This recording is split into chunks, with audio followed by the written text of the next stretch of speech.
Come gather close, come feel the flame. Lesley George, remember the name. Island soul with a fearless spark.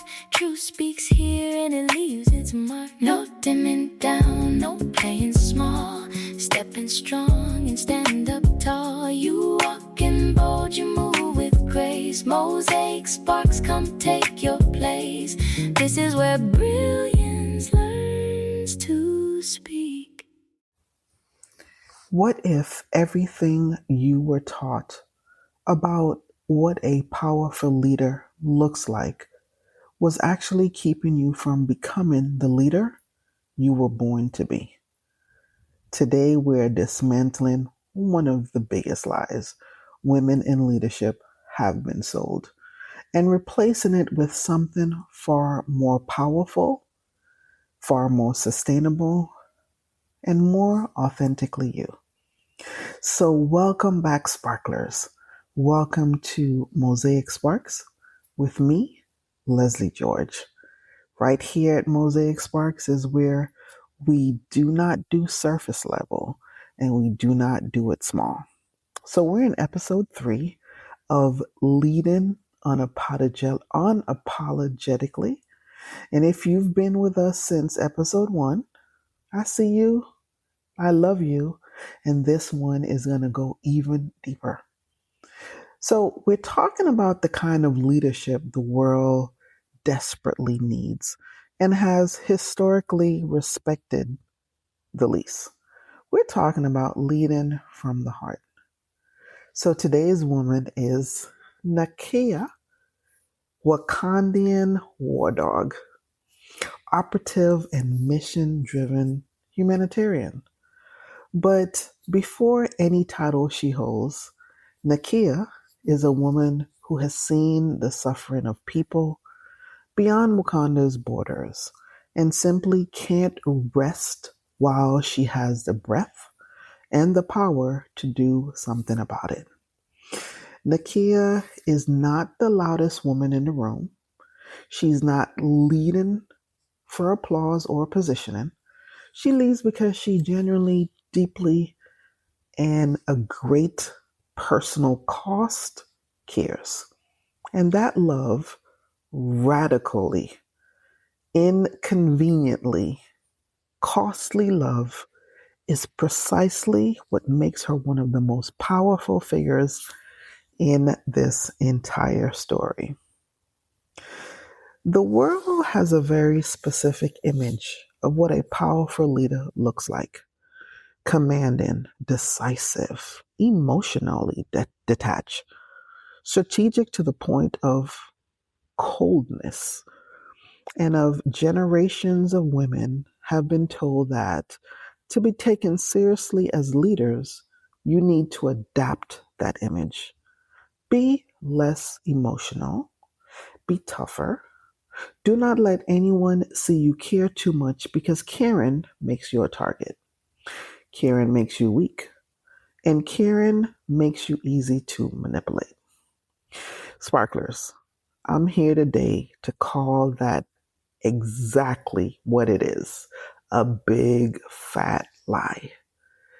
Nakia challenged the king she loved. She pushed back on the systems of a nation she was proud to serve. She disrupted comfort decisions and asked deeply uncomfortable questions. And she did all of it not from ambition or ego and not for hunger for power, but because she cared too much to stay silent. That is love led leadership. And it is the most disruptive, most transformative force that can exist in any room. Fear based leadership controls people. It uses pressure, hierarchy, and the quiet threat of consequences to produce results. Now, I know that you may have worked somewhere, you may have gone to a church that is like that. It may be someone you were married to, someone in your family that leads that way. And yes, It may work in short term, but it creates environments where people comply without even truly committed, where they show up in body but never in spirit. After COVID, there was this phrase called quiet quitting. And that's exactly what that is, where people show up, you see me physically, but I'm not really here, where they perform the minimum required and nothing more. Fear gets people moving, love gets people invested, and there's a world of difference between the two. So I want you to think right now about the leaders who have mostly profoundly changed your life. Not the most impressive ones or the most decorated ones, the ones who actually shifted something deep inside you. And I'm willing to bet that every single one of them made you feel seen, made you feel like your contribution genuinely mattered, made you feel like they were rooting for you. Not just the mission or the organizational goals or the whatever the values were, not the numbers, not the outcome, but you as a human being. This is love in leadership. It's not soft. It is one of the hardest, most disciplined, most intentional form of leadership there is. Now, let me make this personal. How are you leading right now? In your business, your home, your relationships, your community? Are you leading from love or from fear? And I'm going to even ask, do you even know the difference? And I need you to be honest with yourself because this question is one of the this question is one most of us avoid because the answer is honestly uncomfortable.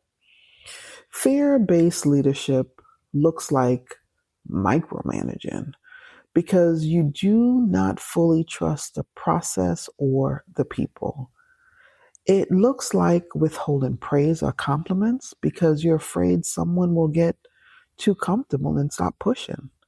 It looks like making decisions from scarcity, hoarding your ideas, your connections, your resources because they might not be enough to go around. And it looks like chronic people pleasing, doing things not because you genuinely believe in them, but because you are terrified of what may happen if you disappoint someone. Love based leadership looks like trusting the people you've chosen to stand with. It looks like giving credit generously and honest feedback without any type of cruelty. It looks like leading from abundance, opening your table wider because you know there's always room. It looks like being willing to say the hard things because you care more about the person's actual growth than their monetary comfort. Nakia chose love every single time, even when it cost her, even when love was the harder choice. And it made her the kind of leader that people will follow anywhere, not because they had to, but because they genuinely wanted to. And that is a leader that you are becoming, sparklers. So, we're going to have some quick wins for you to do. So I want you to identify one decision that you're currently making from fear of judgment, fear of failure, fear of losing control. And ask yourself this: if I truly loved myself and the people that I am responsible for, what would I decide? Lead from that answer this week. Just this one decision. Notice how it feels and notice what it produces. And also, I'm going to leave you with a brag formation. I lead with love for myself, for my people, for my purpose. My compassion is not my weakness.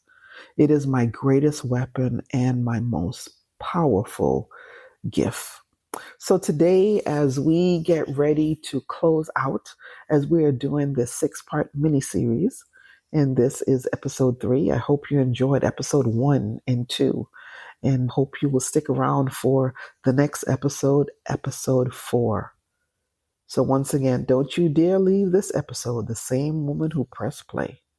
You're worth more than you've been selling for. And now you know it. Go act like it. And I am Lesley George with Mosaic Sparks. And I look forward to seeing you on episode 4. Mm-hmm.